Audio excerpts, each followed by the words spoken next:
نہیں بنا رہی آج کل۔ یہ کوئی 10واں دن تھا جب رمیز سے کہے بنا رہا نہیں گیا۔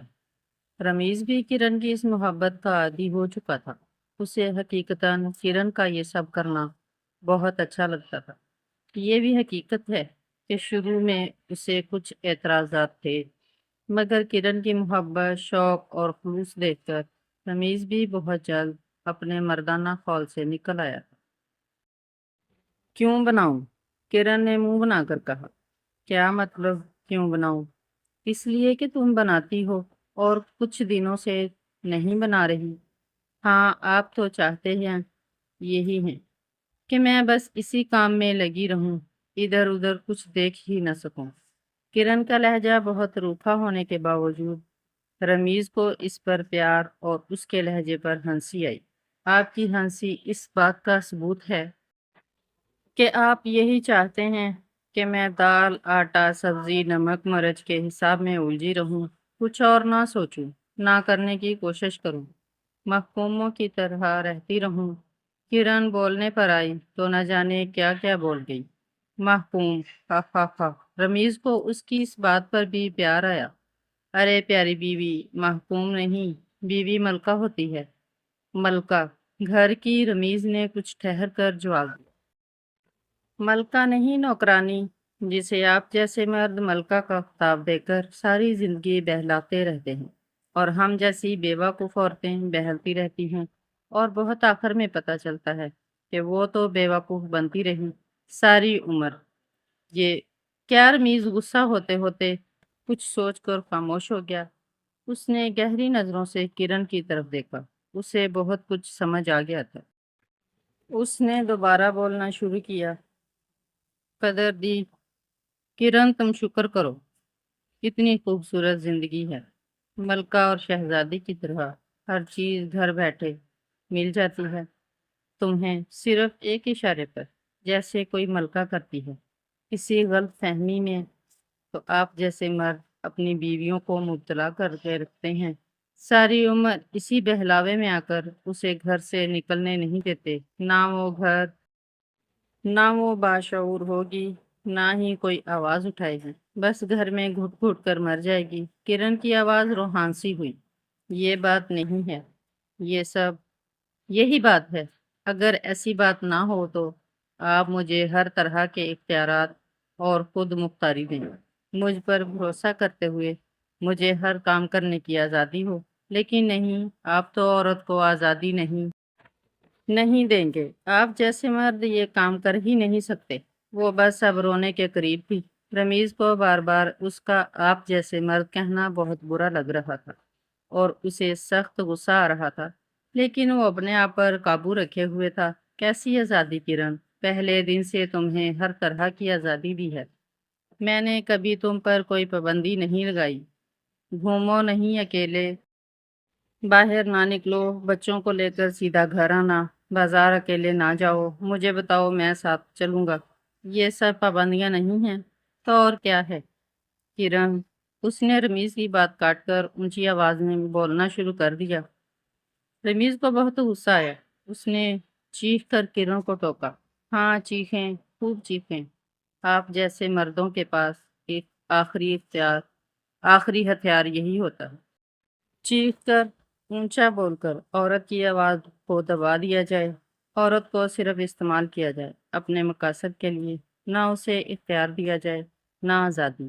محتاج بنا کر رکھا جائے، اپنا پابند بنا کر رکھا جائے۔ چھوٹی چھوٹی ضرورتوں اور کاموں کے لیے مرد کا منہ دیکھیں کہ ہمارا مرد کب گھر آئے گا تو ہمیں لے کر جائے گا اور ہم خریداری کر سکیں گے، ورنہ اکیلے سڑتے رہیں۔ لیکن نہیں، کیوں دیں مرد گاڑی عورت کو؟ کیوں دیں مرد آزادی عورت کو؟ اس طرح تو مرد کی حاکمیت خطرے میں پڑ جائے گی، عورت اس کے برابر۔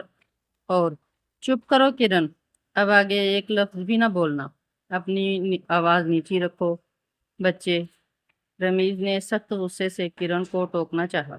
ایسا لہجہ ان دونوں کے درمیان پہلی بار ہوا تھا، اور ایسی تلخی بھی اتنے سال میں آج پہلی بار آئی۔ کیوں چپ ہو جاؤں؟ ازل سے مرد یہی کہہ کر عورت کو چپ کراتا آیا ہے۔ اس کی آواز دباتا آیا ہے کہ وہ باشعور نہ ہو جائے، اپنے حق کی بات نہ کرنے لگے۔ بچے سنتے ہیں تو سنیں، انہیں بھی تو پتہ چلے ان کا باپ عورت کو کتنا بے بس کر کے رکھا ہے۔ کرن لاشعوری طور پر وہ سب دہرا رہی تھی جو وہ گاہے بگاہے مونا سے سنتی آ رہی تھی۔ کرن کو خود بھی احساس نہیں ہو رہا تھا کہ اس کا لہجہ رمیز سے کتنا سخت ہو رہا ہے۔ کرن، میری بات غور سے سنو۔ اللہ نے مرد اور عورت کو اپنے اپنے حصے کی ذمہ داریاں دی ہیں۔ عورت کی ذمہ داری اتنی مشکل ہے جو مرد کے بس کی بات نہیں، اور اسی ذمہ داری کے ساتھ مرد اگر معاش اور باہر کی ذمہ داریاں بھی عورت پر ڈال دیں تو یہ اس کے ساتھ زیادتی ہوگی۔ تم سوچ بھی نہیں سکتی فکر معاش کتنا مشکل کام، گھر کے اور باہر کے کام کتنا خوار کراتے ہیں۔ میں تمہیں ہر طرح کی خواری سے بچاتا ہوں، ہر مرد کی طرح۔ تمہیں کہیں لانا لے جانا میری ذمہ داری ہے، تم پر پابندی نہیں۔ تم ذمہ داری نہیں، غلامی میں آپ کا منہ۔ یہ محتاجی ہے یا ذمہ داری؟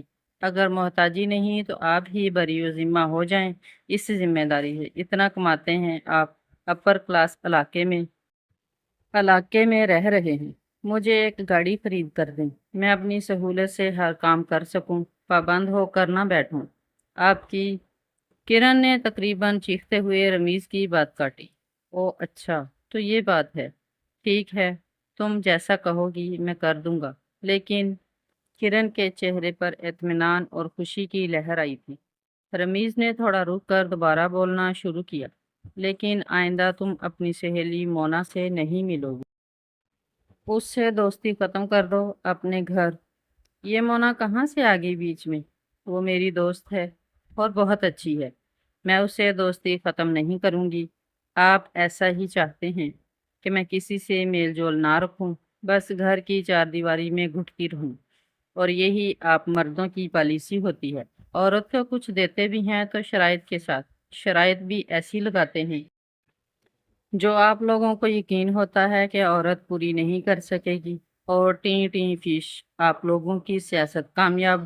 کرن نے دوبارہ رمیز کی بات کاٹی۔ کرن اتنے سالوں میں پہلی بار رمیز سے اتنا سخت اور بدتمیزی سے بول رہی تھی۔